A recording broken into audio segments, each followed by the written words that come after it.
Hello everyone, today finally we are back with Glenn and Sandy. As you know, we are launching our podcast to share amazing experiences with you, internal and external, and today we are gonna share a topic anyways. So we are gonna go live, plus we are gonna build this amazing channel called The Three Ways, as three different ways. Okay, let's accept the amazing two hypnotherapists that I truly admire and love. Okay. Hello. Hi, Glenino. Such a long time. I know. I've been like you. I've been traveling. So, trying to catch up to you. I saw. I've been looking at your amazing sessions. They're becoming a full experience, Glenn. You are amazing. Thank you. It's been fun. We did some really fun stuff in Florida last weekend. And I can't wait to have that footage. There's a real fun one. Oh, here she is. Let's say hi to Paul. Hi, see you guys. I see Paul. Sometimes people tell Sandy. Hi guys. Ciao guys. Because There's sometimes three of us in a wall. That's Is that the other? No. Oh, Yeah. sorry. No, it was too early to accept anyone. Ciao Sandy. Feels like it's been forever. I know. I missed you guys, but today's really exciting. It's like the starting of something new. Yeah. Yes. Yes. So I was telling Francesca, I'm trying to catch up to her by traveling a little bit and doing things.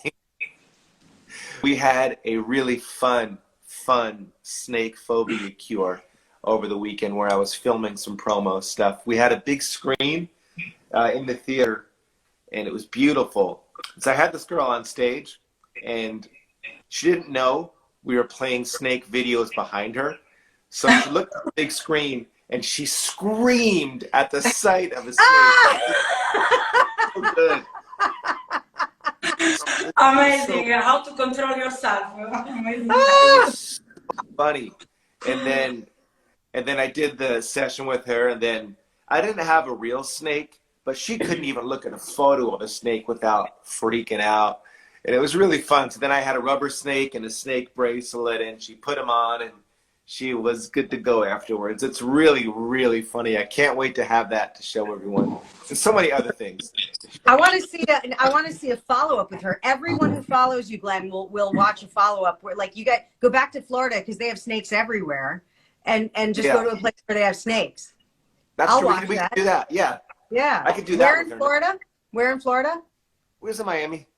Okay, so I'm already offering. You can stay with my mom for free. She'll say yes. Okay. Are you scared of snakes? What do you think of snakes, which is actually a very spiritual animal? They're not. Yeah. What do you think of snakes, Sandy? It's kind of like saying, "What do you think of people?" Some of them I like. What are they up to?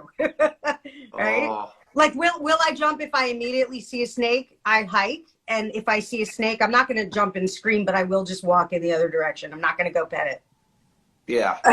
Me, I'm gonna go and watch just because I'm so fascinated by this moving they make. It's very sexy.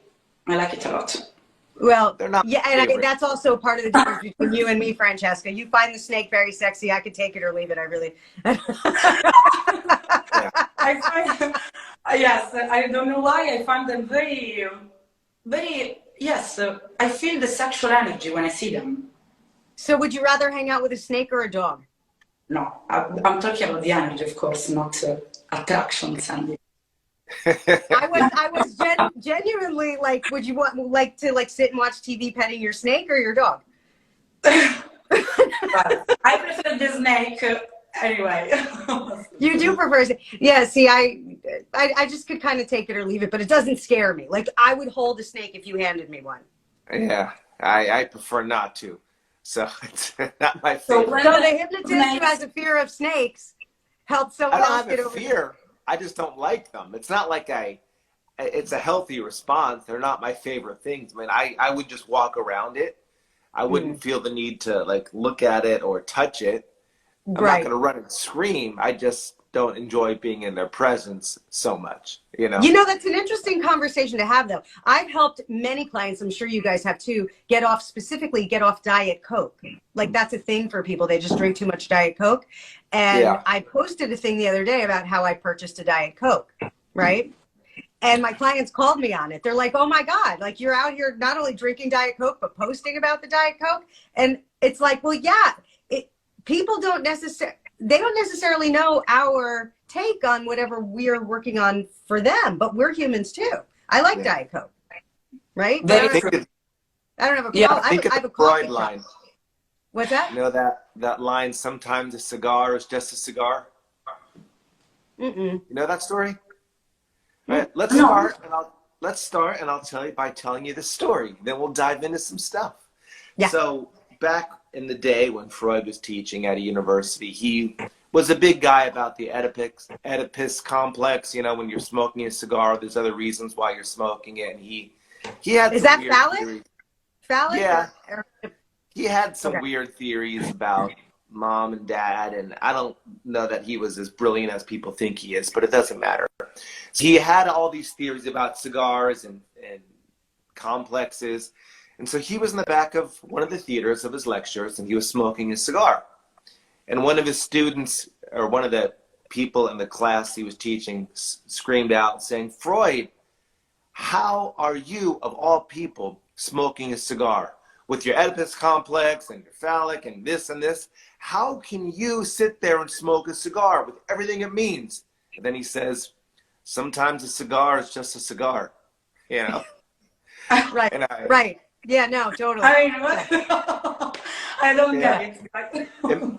Basically, it doesn't always have to mean anything. Okay. So the fact that she's drinking a Diet Coke, it has nothing to do with the people that need to stop drinking a Diet Coke. Because to Sandy, it's just a Diet Coke. It's not a good thing. It's not a bad thing. Yeah. It's just a thing she does sometimes. If she did it every single day and drank a 6-pack of Diet Coke a day, then we got to dive into what's going on, you know? And I would pet a snake sometimes. I just like cats better. Yeah, by the way, guys, did you know this prophecy about snakes? That's why I told you about the snake. That when you see two snakes making love, there is a prophecy of love. So in the ancient times, is a true story. I mean, many true stories about this. When you see two snakes making love, something amazing is going to happen, either within families living abroad, in the surroundings, or between two people watching. It's incredible. In fact, when we saw this in my place in Taormina a long time ago, before COVID, then my mother met her boyfriend. So it was a sign of love coming on his way. I completely accept everything you're saying. I think it sounds wonderful. I've never seen snakes doing that. I don't know what that would look like, but my brain So is they're going magic for snakes. to places that are videos that you'd have to pay to download. How do they? So dive into we have the Power of 3 coming up, right? Yeah, so our brand new podcast, it's called The 3 Ways. The 3 Ways. Subliminally, the logo, I know, Francesca, you've posted it already. The logo for our brand new podcast called The 3 Ways looks like the Power of 3 because it's got that little arrow that looks like the power of. So, but it's also kind of like a crown. There it is. There it is, friends. The 3 ways. I'll have the site up over the weekend. I'll have our website up, and we'll officially have our first one recorded. And then we'll make a schedule for our Instagram lives. So I'll get on that. I was away, so I wasn't on top of those things as much as I'd like to be. But now I am. So we'll get all that up and running. Yeah, really exciting. So this brand new podcast, Glenn, I know you're doing the site. I also have to take the time to actually upload it to the Spreaker website, which is where I have my brand under iHeart. So iHeart is backing my podcast, Rockstar Changemaking. It's now backing The 3 Ways, which I'm so excited about. So it's my job to actually get it uploaded too. So we all have stuff to do. Yeah, and so the site will be linked to all of us. I'll have each person on there and links to both of you and the stuff you're doing as well as what we're doing together. So it'll be really nice.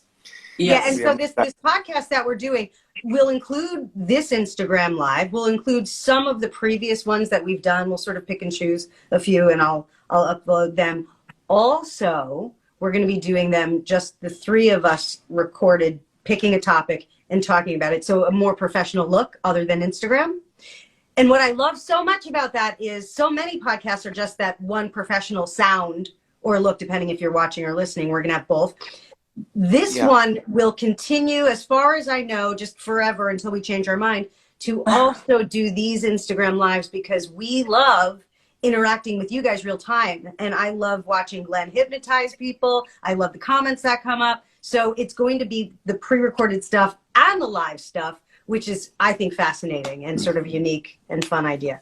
Very fascinating. It's very important to make it more professional, as there is a podcast, of course, to be built, but also to keep the live, as you said, so we can interact with you guys. So after every podcast, if you have any question, if you want to go deeper on certain topics or things we have been telling you along the podcast, we can also share the information here during the live, as it's very interactive. Right. So for people who are sort of just halfway paying attention right now, brand new podcast coming out very, very soon. We have to do some of the behind the scenes stuff. We're going to do some slick, professional sounding and looking versions of it. And we're also going to continue to upload Instagram Live as well. So it'll continue to just be interactive. And why do we call it the 3 ways? That's the question for each of us. I believe we can have also the same meaning explained in different ways. Who wants to start? Yeah, well, I think you did a good job. The power of 3, basically 3 to the 3rd power. So there's a saying, a little more spiritual than we normally talk about, but when 2 or more are gathered in his name, now we have 3 or more gathered. So it's just a beautiful thing. Yeah. And we all have 3 different perspectives. We're in 3 different cities around the world. Francesca, you're in London some of the time. Some of the time you're in Paradise, and in Paradise 2, and in Paradise in my head, in my dreams.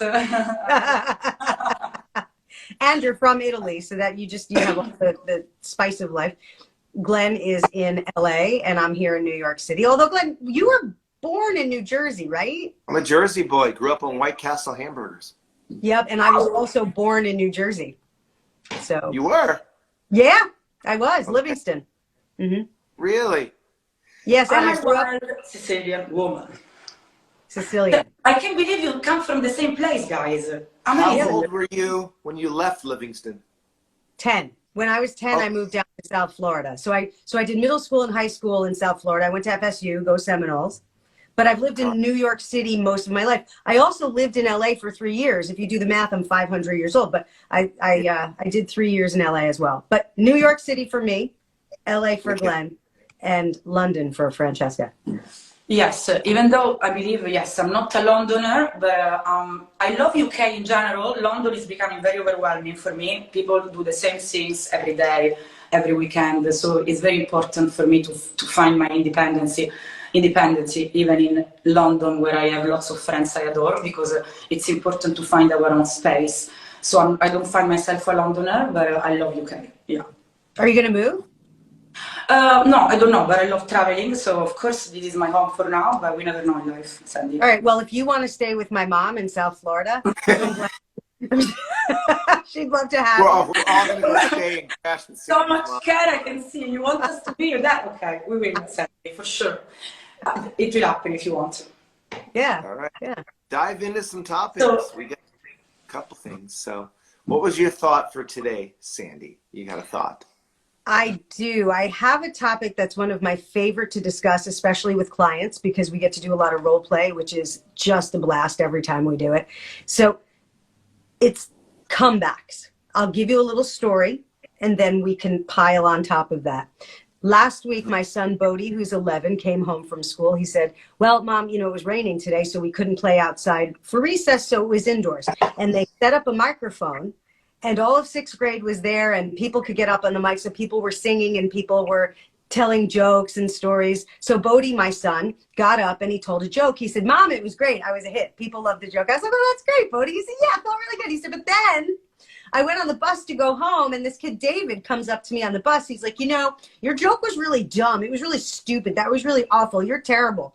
And Bodhi goes like this. He goes, Mom, before you tell me what a good response would be, let me tell you what I said. And then you can tell me what a good response would be. I said, all right, there. What did you say to him? He said, I said, David, I'm curious.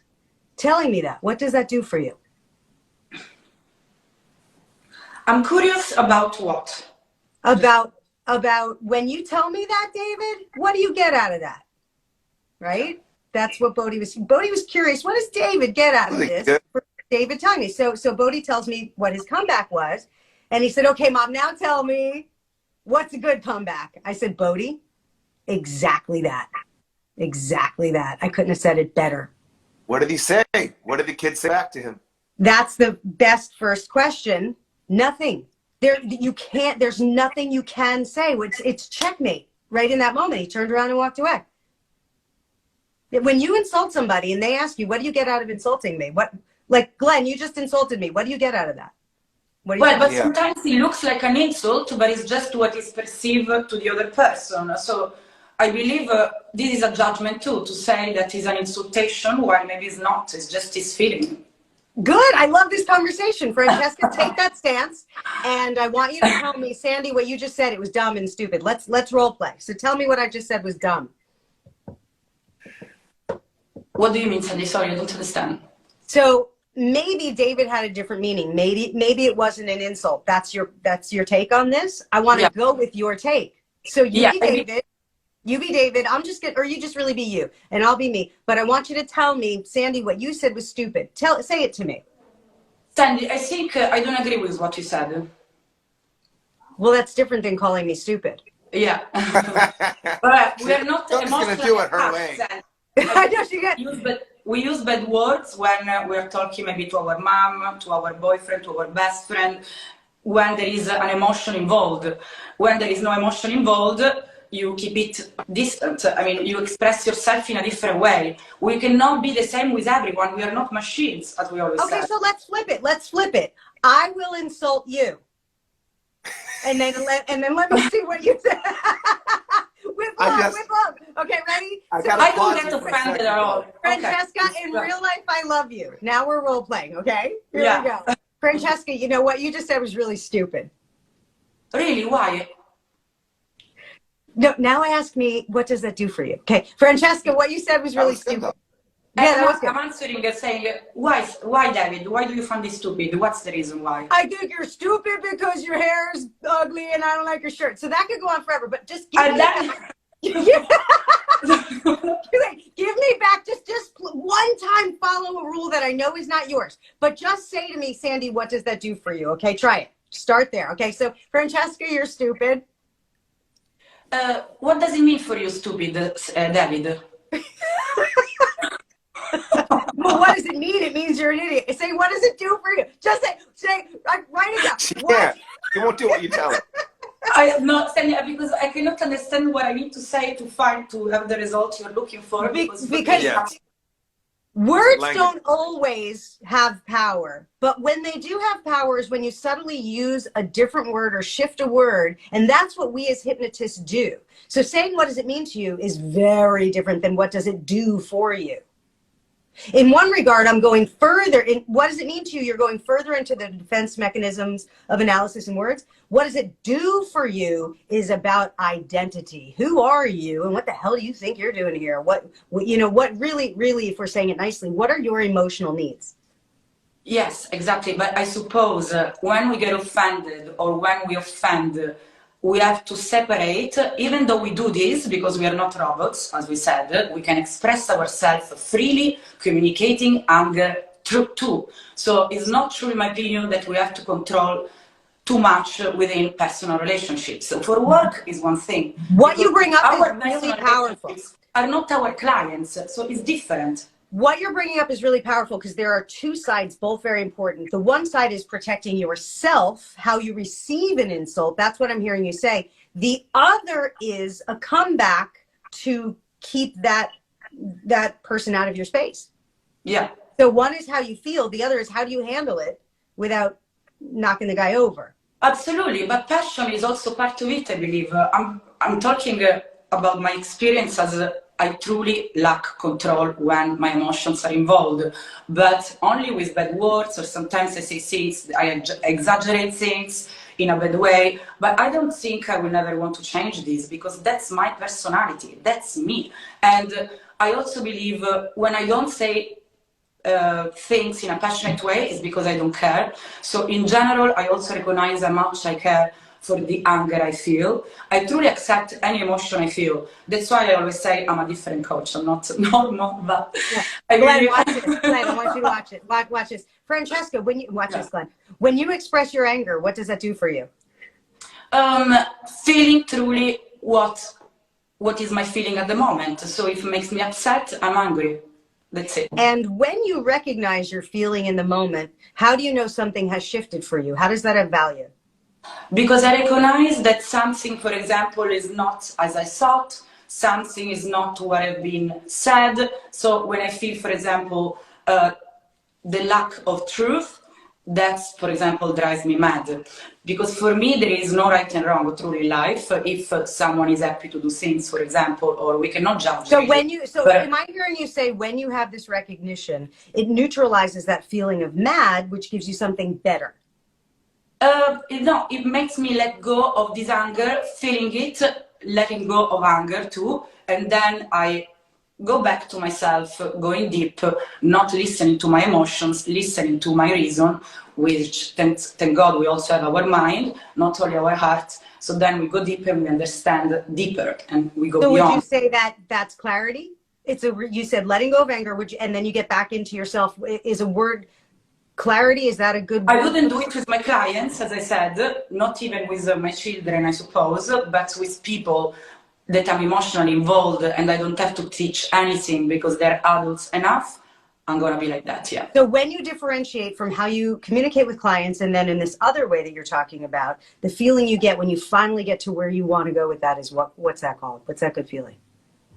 Yeah, it is a feeling that I embrace, even if it's bad. Because if I pretend everything is fine, it's gonna nurture in me this anger even more. Because so you said brave. Silence, did you say brave? Brave, no. What was that word? Because I didn't understand the word. What's that word you feel? If I don't project outside my anger, for example, in the exact moment, either alone or with a bad word or screaming a bit, everything can happen in life. I basically nurture it inside and it grows inside because anything felt deeply is real and must be embraced, whatever it is. If you cannot stand someone, if you cannot stand what someone is saying, you can just say. So the good emotions I'm pulling from what you're telling me is you get to real, you get to safe, okay? Yeah. So I don't know if you realize what I did. I think Glenn knew. I was trying to role play with you and you were like, won't play that game. So I literally just did it with you. And what we did was we got from you fighting with me to every question I asked you, if you go back and listen to this recording, every question I asked you, basically was saying, what are your emotional needs? None of it had to do with me. I just kept asking, what are your emotional needs? What does that do for you? What do you get from it? What's the emotion? So we got from you fighting with me to you saying, what I really enjoy about the contrast in conversation with people is that it gets me to more of my own real. Yes, because it gives clarity, accepting. Clarity. Yes. Clarity. Yeah. Good word. Yeah. Being authentic. I mean, being authentic. It is the only, and it doesn't, maybe not in your case, but in many people's case, if the anger goes unchecked and it goes too far. That's the thing I don't like about anger, is there is a healthy expression of it.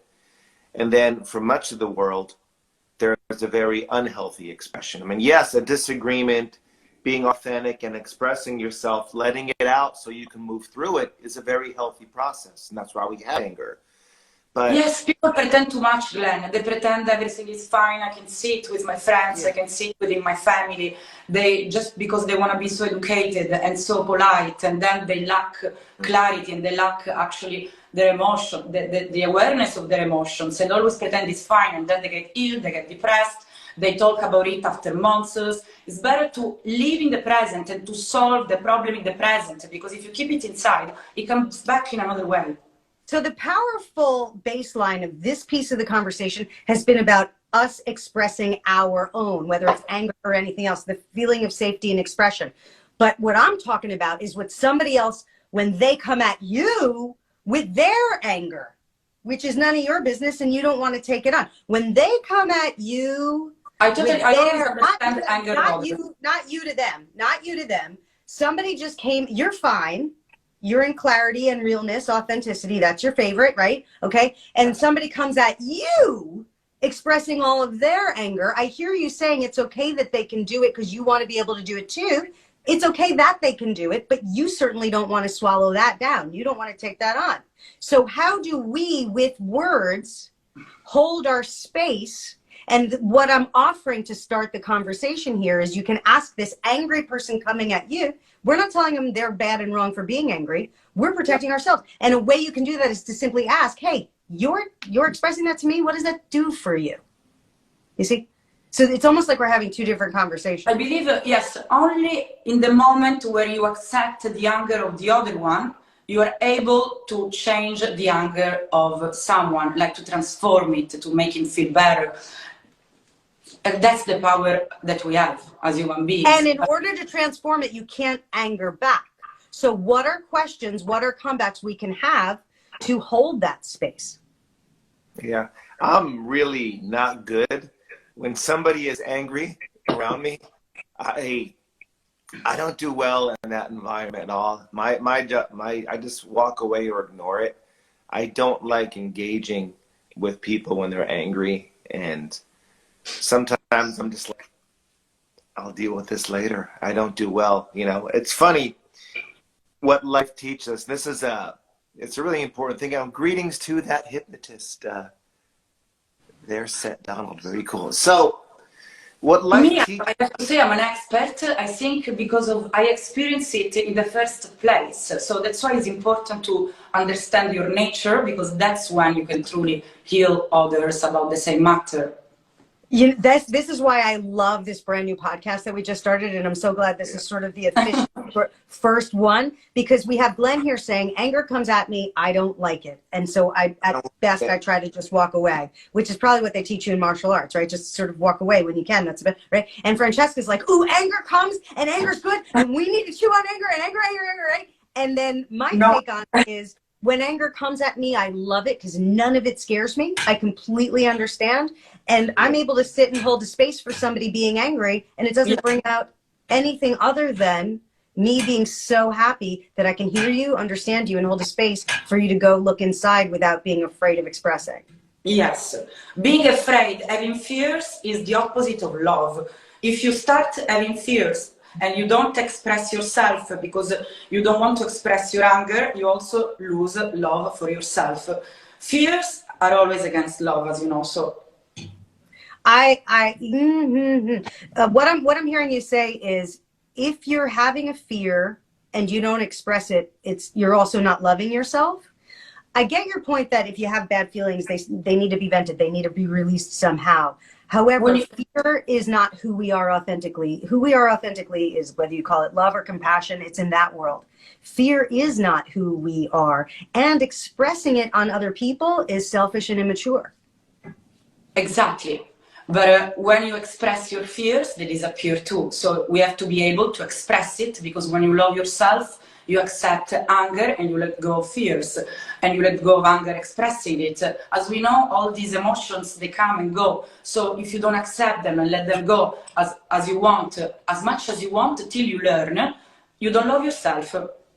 Letting go, yes, letting go on other people. Now, by the way, somebody said this is a perfect example of the power of three. I can't see your name, but thank you. Yeah. Thank you. This is why it is. This is great. I think that for some people, it is what the meaning you give to it. So anger to Francesca means something than it means to me. And I don't think you have that same emotional attachment that I do to being around anger. And Sandy, you're just like, whatever, it's cool. It's just something fun to play with. You know, for me, I just don't want to be around any of it. I don't want a life with angry people. If you're angry, go at somebody else. I don't like that expression. And me, I understand it so much, guys, because I feel anger is passion. Truly, anger is a matter of someone has not been heard in the past, someone has not been able to communicate because of the imposition of the external world or family, we know the reasons.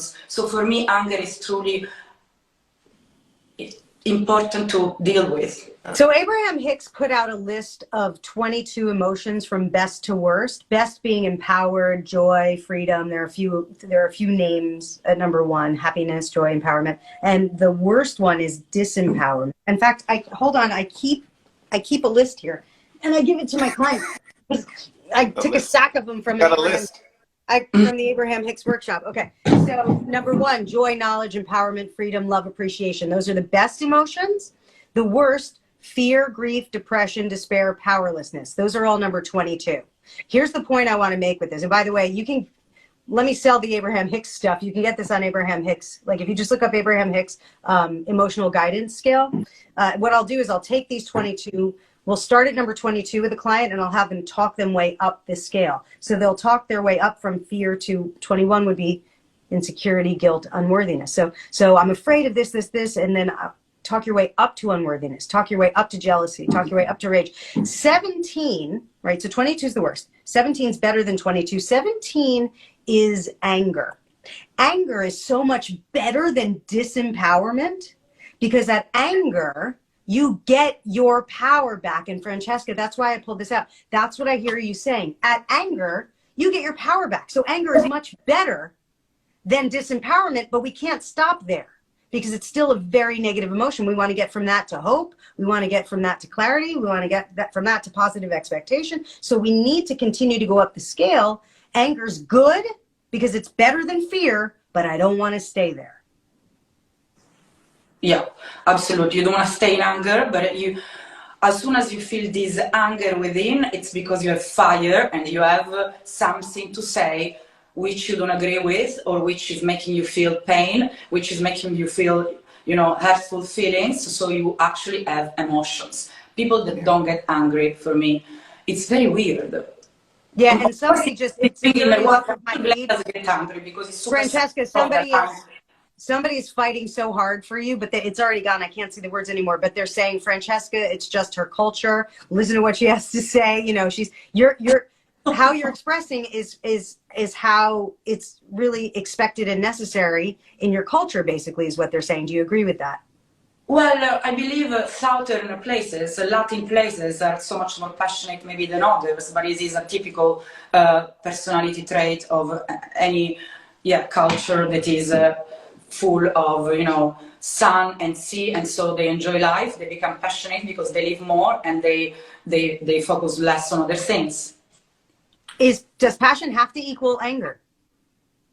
But see, I believe anger comes from passion, yeah. Okay, so are there more people on anxiety meds in America or in Italy? Because maybe you're onto something. I think we have more anxiety here. Would you ever, yes, even passion for yourself, but would you ever get angry for someone really that doesn't have any connection with you, that you don't really know? Unless it touches you, of course, an insecurity you have, would you ever get angry? No. I think what's better, if we're going to just look at cultures as sort of black and white, I think culturally you in the Latin culture are doing better in that people get it out. People express it more. Whereas here, typically in the United States, people suck it down, right? So we have obesity and we have anxiety right? Neither one of those is the best way, in my opinion. I think you're doing better because at least you're getting it out, but I don't want to stay there. We can do better. Absolutely. I never take anger within me once I let go of it. That's the work I've been doing all my life. There is no point. You let go, you say it, and if it's not understood, it comes back the next time it's going to happen. Very easy. So I had no idea this was going to come to a place of expressing anger, because really my whole intention in bringing up the topic of comebacks is how we come back to that. how we communicate to that effectively to take it to a more evolved place. Glenn, so you're faced with anger. That's one of your worst things. You don't like that. How, if you are still there and you're not walking away, how do you communicate to elevate that? Well, I think of this one phrase that you never take a lion head on. You never fight a lion, so you go around it. So for me, it would be about pattern interrupts. Interrupting their anger with another pattern, breaking it. Or even I watched a really good speaker talk about, he goes to high schools and he works with kids on bullying. And so when somebody says something like, man, that was a really stupid thing you just said, Glenn. Yeah, I guess I can be stupid sometimes. I think you're right. Mm-hmm. Agreeing with them, and all of a sudden now exactly. You know who you are, Glenn. Bravo. Yes, yes, yes, no. Yes. Yes. Like, the way I describe what you're talking about, Glenn, is when somebody comes at you like with a punch, like a karate punch, people often just want to fight back. And and Francesca, you said something earlier, basically like if you don't fight back, if you don't stand up for yourself, you're a wimp, right? Right. And what I train, well, what's the word? But you're not. It's wrong to not fight back, is what you said, right? The right thing to do is fight back. Okay. So the way I work with clients most of the time is instead of fighting, you get what you look at. So you just keep getting that problem if you keep fighting back. So what I say is, instead of pushing, just pull, like martial arts. Just take it and, right? Just take what they come at with you. And that's what you said, Glenn. They're coming at you saying you're stupid, and you take that and you go, yes, I am. And they fall over with it. Yeah. Yeah, the truth is. Yeah, but also this is an hard work and can look superficial for many. And not, of course, as a therapist, someone that doesn't know the therapy thinks, this is superficial. How can I take the problem and move it there? Of course, it's possible because we know, and this is the true magic. But if someone is not able to do this, I believe, he has to be alone, scream, say all the worst words, even to the person is being touched to, and the other person needs to be able to handle it because we are not robots and we have to accept sadness, anger, fights. And that's only when we will be able to transform it in something else, only if you leave it in the first place. Otherwise, it will never be transformed. That's the first thing you said today that I agree with 100%. Because what you said was, be alone, scream, transform the fire. Don't take it out on someone else, even if you think they're the one who did it to you. But if you do it, then it transforms just by giving trials. But you said on your own. You said on your own. You didn't say take it out on someone else. As a coach, I would say on your own. As a lover, best friends, and I don't know, I would say go for it and say no. We're good, Fraser. I'm perfectly fine in the space. We're good. They have a lot to express. I wait. It's good. Yeah. It's a funny comment. It also depends on this. People in your inner circle and people in the world. You know, to react to somebody that's not in your inner circle because they insult you is silly. It's like they have no particular connection in your life. And that I find very easy to do. You know, when I talk to people about anger, you would never yell at somebody in a wheelchair to get out of your way or to move it faster. You would never, ever do that. So when somebody that is not intimate or close relationship in the world insults you, it has never anything to do with you, and it's all to do with them. And so when that happens, just to agree with it and move on with your day and leave it where it is. My favorite thing was what Darren Brown did. Darren Brown's a hypnotist in England, and I love him. He did this pattern interrupt where he said, I was out after a nightclub one night, walking the streets, and because I'm kind of a little chap in the words that he uses, and somebody came up to him with such anger and such rage, and he was like, if I said the wrong thing, this person was going to destroy me physically. He was drunk and angry and full of rage. And the guy yelled at Darren, and Darren looks at him and goes, you know, the walls outside my house are not 6 feet tall. And when I went to England and when I went to France, their walls were 8 feet tall. And I really got to thinking, what would happen on my house if the walls were 6 feet tall? And then I started to relax and go deeper. The next thing I knew, my feet were stuck to the floor. He did this whole pattern interrupt with this guy and started doing verbal hypnosis. And he goes, Once the guy got so confused with what I was saying, the guy just started crying in the street because he released his anger because I interrupted his pattern so hard with this crazy story. You know, another story would be just like, if somebody comes up to you that wants to fight, pull your pants down and say, hug me. They're going to run. You know? Crazy. Yes. Yes. So you Darren Brown is the master. Yes. You never take on a lion head on. So by him talking in this crazy story, because Darren didn't change his energy to match the crazy person's energy. And if you don't change your energy, it confuses them because they don't know why you're not reacting, you're responding. And he went on this crazy story, then all of a sudden it was over. So really not engaging and not changing who you are because someone else is angry. And that's what you said, Sandy. Not like, if it comes at me, I'm cool with it. I don't need to change who I am. And if But it's that's on a why, personal...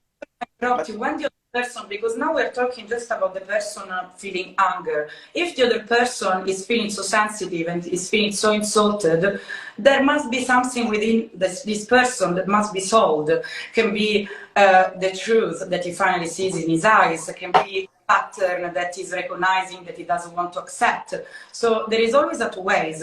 As we said, when you know who you are and you are insulted, even though it's not an insultation, but something that the other person is expressing about the feelings, about the exact fact happening, for example, it's because there is something going wrong also in the other side, because when you know who you are, nothing can touch you.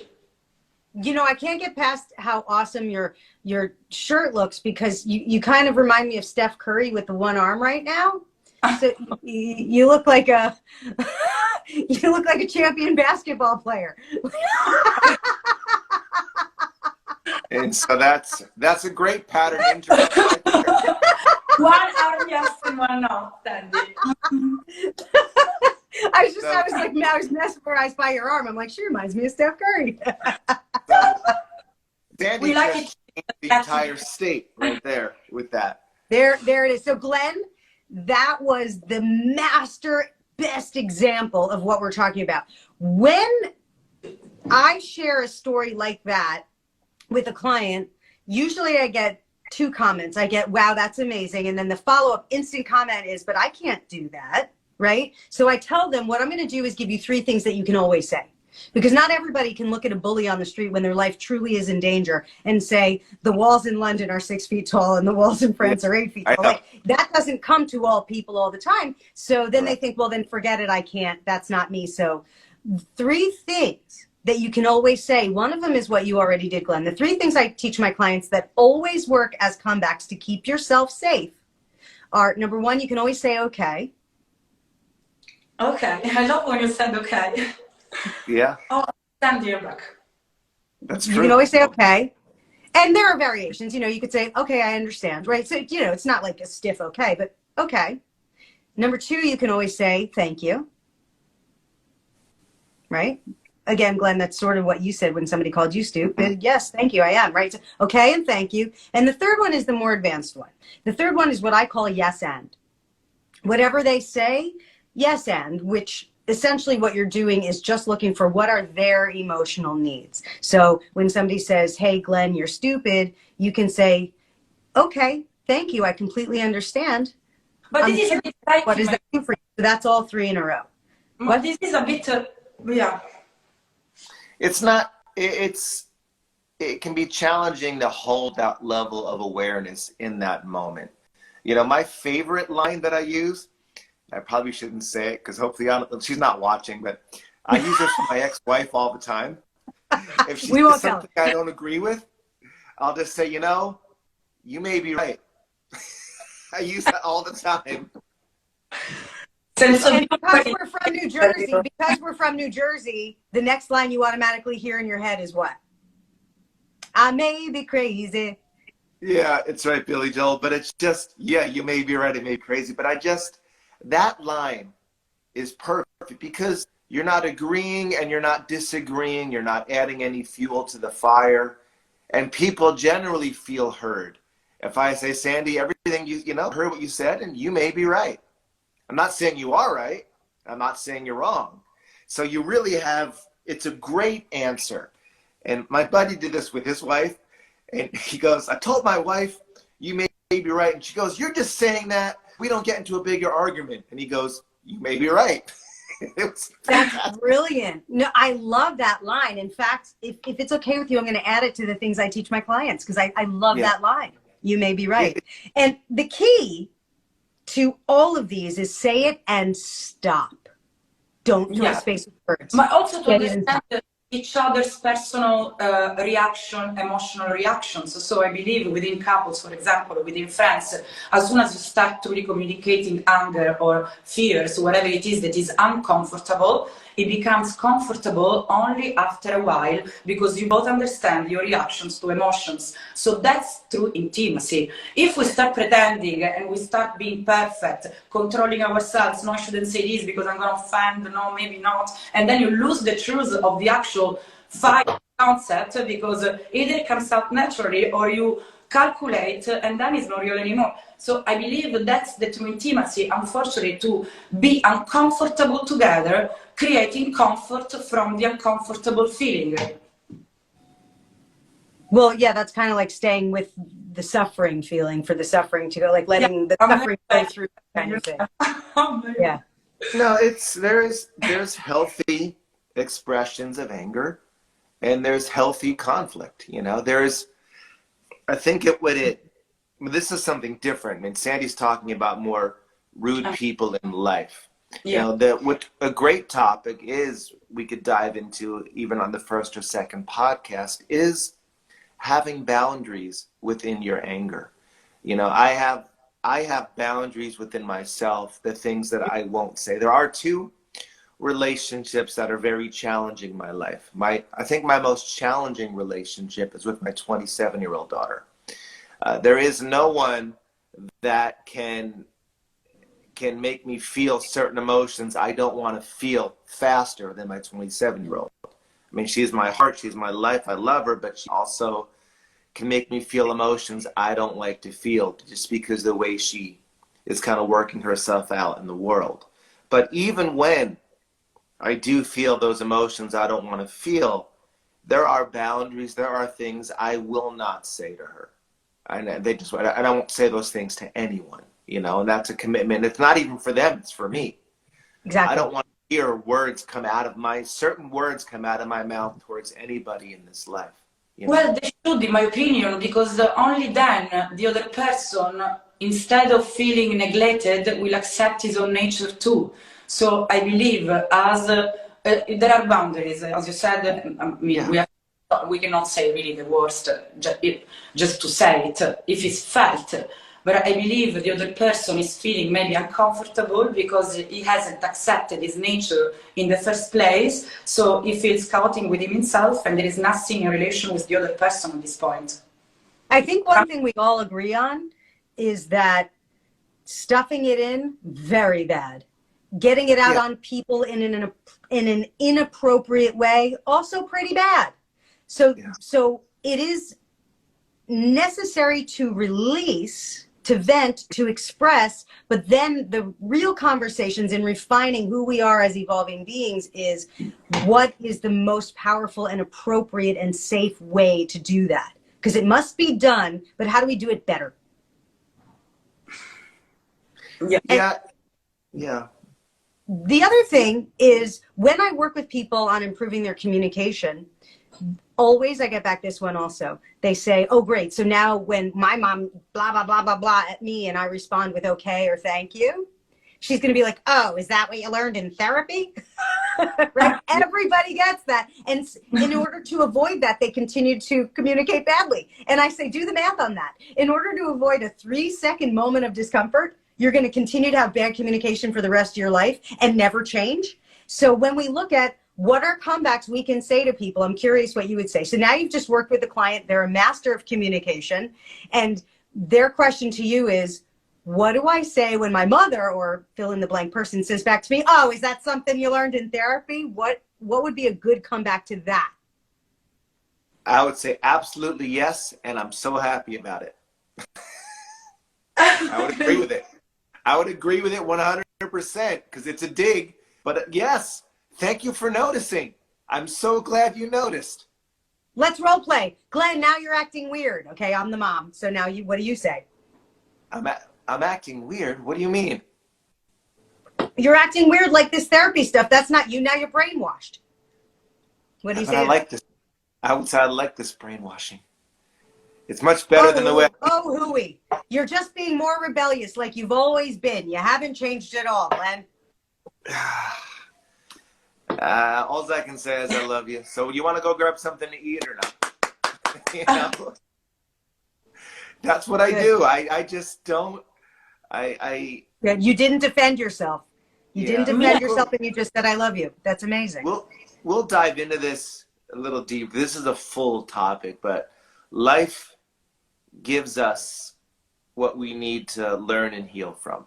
You know, my childhood was filled with a lot of anger, expression of anger in a very unhealthy way all around me. And I swore I would never be in a relationship where there was anger, when anybody ever acted the way the examples of my life acted. And of course, when you say those famous last words, that's exactly what you get, you know, because you have to heal it. I had to heal it. So, this is a longer, deeper conversation, but I have all those. There's two relationships I can't change in my life because they're family, and there's the only two people that are difficult left in my life, and I'm working on those. But I don't like anger. So your desire to survive that became so strong that you are now a master of it. You wouldn't necessarily be a master if you didn't have the strong question. So good on you. Yeah, and I won't. Definitely in a relationship, I can accept somebody being angry, but I cannot accept people that throw bricks, that say mean things just to hurt you. Even though they won't hurt me, I agree. You know what I mean? If somebody says something just for the sake of being mean, I'm not okay with that. And I totally agree. It will not be in my life, period, in any way. And that's what I mean by those healthy boundaries, when you express your anger and you fight. It does feel, though, like Francesca is almost offering throwing bricks, but saying my throwing bricks isn't to be mean. My throwing bricks is because I'm doing a good thing. But of course, I cannot be so specific for many examples I would give, but hold on, say hi to Gabby quick. As a deep person I am, just to inspire people that, like me, are maybe impulsive and accept anger when it happens, I would say to these people that to say mean things just to hurt is so bad. You're actually lacking truly depth within the connection you're living. But when certain things are uncovered and we're talking about, long-term projects or long-term connection, then things must be solved, because no one is forced to be with anyone. So if you don't agree with certain things, there is no problem. Two people don't have to be together. It's very easy. Yeah, the throwing bricks, Glenn, I think is such a good image that you mentioned, because I heard Francesca earlier in this conversation saying, I'm throwing bricks, but it's not because I'm putting you down. It's because I have to throw bricks. But the other person is receiving it as you're throwing bricks just to be mean. So then it becomes defining the other person throwing bricks. Depth. In this case, is lacking depth. And only by fighting, it will reach depth, because that's what happens by fighting for purpose and not just to fight. Yeah, and I think what ultimately will happen for us to evolve is bricks don't get thrown at other people no matter what, because there's never a good reason to throw it. It's throw a brick at a wall, but not at a person ever. Yeah, sure. Right? So Francesca, you work with a client, and that client says, Francesca, you taught me things I never knew before. I feel so much better. Thank you so much. Can I pay you double because you were so great? But they say, I have one more question. When I go out and communicate this way in the world, that person who's always been difficult with me is going to say to me, you sound like you've been to therapy. So what's your comeback to someone who says, you sound like you've been to therapy? Because that's why people don't do it. Well, if I'm a healer, it's because I've been healing myself. It's not something that can be taught to you. It's something that you have been experiencing it, and then you have this gift to share with others. So when a client says to you, wait, I think, did I freeze somebody? Sorry, guys. Yeah.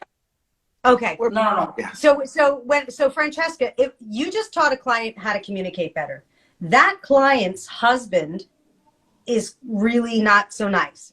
And so the client wants to keep the marriage together. They have small kids and she really loves him. So she starts communicating in the way you taught her, which is great, to the husband. The husband says to her, wife, you sound like you've been to therapy. That's weird.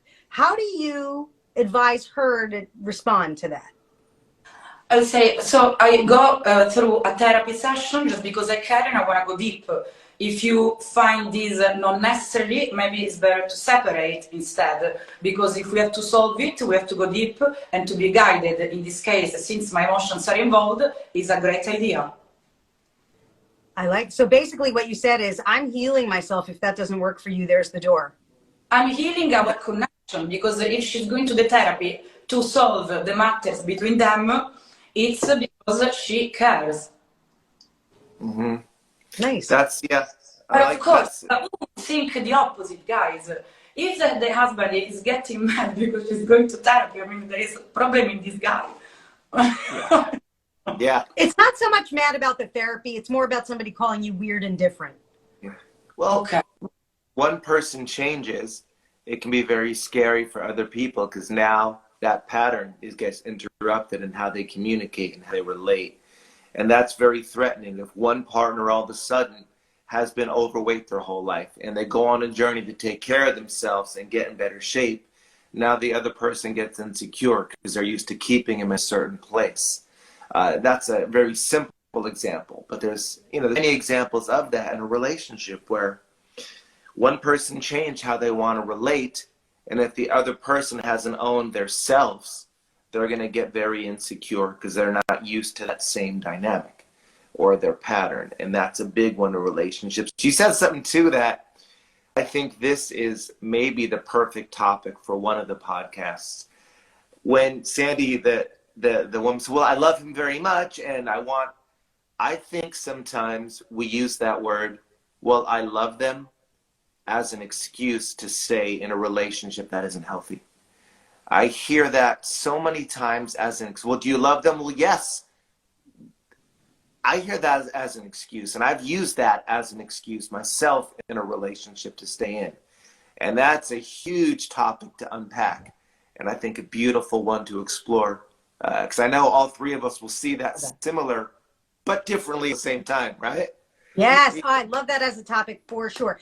I hope that anyone listening into this gets that we as therapists of sorts see everyday people wishing change can happen, but afraid to make the change because of the way other people in their lives will respond to that change. That's what you're talking about, Glenn?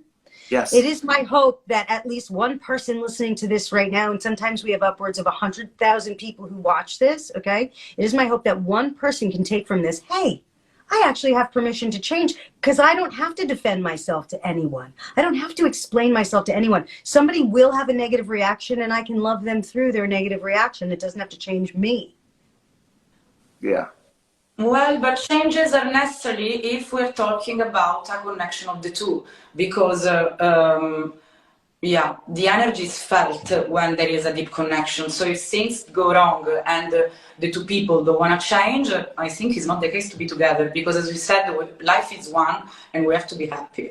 So if breaking up means that's what needs to happen, that's fine too. But the bottom line is, for any person, as whether they're in a couple or not, for any individual person to seek development, to seek their own evolution, to seek their own growth, and avoid it for the one purpose. Yeah. Avoid it for the one purpose of being afraid to have to explain it to someone else. No, we don't. When you say it out loud, that's ridiculous. And so there are safe ways that you can discover your own personal growth and not have to be afraid for other people to see it.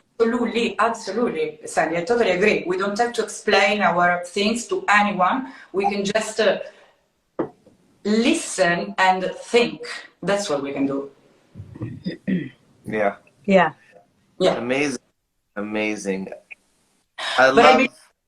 Yeah, guys, I lost the point, but I'm sure we're going to talk about it during the podcast. We said something before I wanted to tell you about, but now too many information I forgot.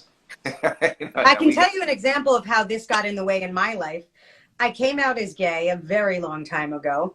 And then at some point, sort of started to get back together with my college boyfriend, who's amazing. And I still to this day love him so much, but it doesn't mean we need to be together. But at that time, it looked like he and I might sort of get back together. And I literally said out loud to him, I can't do this because I just can't face my family and tell them now I think I'm straight. That was my reason. Like at the moment, looking back now, I realize that I'm definitely like, you know, I've skewed more toward women, so that I'm not going, you know, like I'm gay. But at the time, I would have gotten with him. It couldn't have lasted because I would have like totally just been looking at the girls when we were out. But I love him as a person. But literally, I said to you, I can't get with you because I can't go to my family and face them and tell them I'm straight. Amazing. That's a great question. I think Francesca should answer that one first. So Fraser asked, Jackie, hey, there she is. What happens when you hold things in and it sends that energy to the subconscious mind? So Francesca, that's got your name written all over that question. Yeah. Oh, yeah. I believe we cannot, so one of the problems why we don't let go and we are not able to express ourselves is because we grown up in the wrong ambient and people, because they didn't allow us to express ourselves freely. It's a problem I had in the past, so I get it immediately when someone is of course conscious of who he is, but he doesn't let go of informations because he's scared, even of accepting these informations for himself, because they can be hurtful and so on. The problem is that if we don't open ourselves to our inner issues, they will never be solved and they will never be understood by others either. So to let things in is not a good idea. So we must surround ourselves by people that are ready to listen to us, but not giving advices, because people have their own experiences. As I see many friends asking for advices, letting go, and they tell bullshit to them. I say, guys, please. I'm shocked, literally, guys. Like a friend of mine just broke up with the love of his life, and his friends are telling him, don't worry, you will find someone else, don't worry. You close a door, you open another door. While I would tell him, fight for your love. Fight for your love if you feel so much love. And I don't even say this because I'm a coach, so I always say, listen to your emotions, don't listen to others, and move forward as much as you want. So to let things in is not a good idea, but also not to ask for advices. So maybe writing can be an idea, or talking to amazing therapists, like, for example, us or anyone in the world, or talking to people you trust that don't control you, but truly listen openly. Yeah. Nice. Glenn, you. Yeah, I love all of that. It's a dangerous slope depending who you're listening to when you say fight for your love, because there is a time where that is others and don't listen to their own voice. It's so sad. Yeah, that I get, and I know the context in which you're stating it. What that means to you is different to what that would mean to me, and so I wouldn't say it in those words, but I get what you mean when you say that. So I think about some of the people I've listened to in my past when it came to my life advice. So if you want to be better with money, you don't take financial advice from someone who's broke. If you want to be in a healthy marriage, you don't take advice from someone who is not a friend to your marriage. If you want to be in a healthy relationship, you don't take advice from a woman hater or a man hater, right? And I think it's really important who you go to in those times for guidance. Like you said, Francesca, listening to the wrong people is really key. And so many of us, we share our dreams in life with people that aren't dreamers, that put things into action, and so they go nowhere. We make plans with people who have never followed through on a difficult plan that requires effort in their life, and that never goes anywhere. An office full of people decide to go on a diet together, It's like a bunch of people trying to save each other from drowning who can't swim, right? So it's really key. That's my best example, right? That's great. Because one of them's going to say, oh, you know what, we'll start tomorrow. Let's just have one more. No, whatever it may be. So it's really key who we share our lives with. I'm going to do an Instagram live next week with this. I came across this guy, Larry. He is a hypnotherapist somewhere, I think in Chicago. A little bit older of a gentleman. And what he shared was so amazing. I'm going to bring him on to show him to the world. And it's like somebody like that we need to listen to. Somebody, you know, that's my point. Just people that are, be careful who you get your advice from. That's the whole point. Yeah, I love that. That's beautiful. Glenn, we all have to go. I have somebody knocking on my door, but I want to just come back to that very last question. Can you just restate the question about if you don't work it out, what happens with the subconscious mind? Because I had an answer, but I want to hear the question as it was. What happens when you hold things in and it sends that energy to the subconscious mind? Einstein said that energy cannot be created nor destroyed, which means fight. From fight or flight, fight energy is real, it is measurable, and it wreaks havoc on the physical body. Francesca, you're going to love this. If we don't get it out, if we don't throw a tantrum, where does that fight energy go? It goes inside, it becomes tension and anxiety. So today's form of fight is anxiety. And even when you look at weight loss, it's never a cookie problem. It's always an emotional problem. People fight me on that and they say, but wait, it's a craving. That's physical. I say, yeah, a craving is an urge. An urge is an urgency. That's the same word. Urgency is anxiety. If you could control your anxiety, you can control your cookies. If you can control your anxiety, you can control the bricks you throw. Energy cannot be created nor destroyed. Fight energy is real. If we go into fight or flight, that's real. We have to get it out. We just need to find the most evolved way of getting it out. It never has to do with someone else, even if we think it does. Done. Very true. It can create instability within the energy flowing in our chakras, indeed. But that's when we release and we gain energy again. Because again, guys, I believe perfection doesn't exist. We will always be anxious for something, it happens. We will always get angry. So the ideal is to feel it and knowing yourself to the point that you know how to release it. That, of course, doesn't have to be unhealthy. Good. Awesome. So let's jump in next week. We'll do our own podcast between us, and then we'll share that on our next Instagram live. So lots of fun stuff coming up. Yes. And so soon to come in the next week or two is our podcast going live called The Three Ways. I'm so excited. So excited, guys. Yes. So excited to do it together, all together, the three of us, meet with you and love it. And in case people are just meeting us, I'm just going to speak for everyone. We love each other to pieces. And this conversation is just what creates really good art, in my opinion. The differences. Yeah. How does that go? Speaking as a hypnotherapist, I'm learning and I hold things in a lot. How does that compare? Well, you are taking in suggestions when you hold things in. You are reinforcing a pattern of how you behave, of how you feel in your life's experience. So anytime you hold things in, you are taking your own suggestions in. And so that internal work is your work. You know, that's part of your growth and your development, to change the things that you hold in, very much the way that you change the things that you say to yourself and believe about yourself. Yeah, and people hold these things in. Sorry, Glenn, if I interrupt, I truly want to say this because looking at the matter, lots of sessions, people talking about it. When you hold things in you, you will also confuse emotions. You don't know anymore what's the emotion and what's the other, because basically you are creating this fog within you, and so you confuse love for something else. You are fearful. And so all this energy that is built within all these things in is externalized by who you are, and so then you have fears, you stay hidden, you don't show your talent, and so on.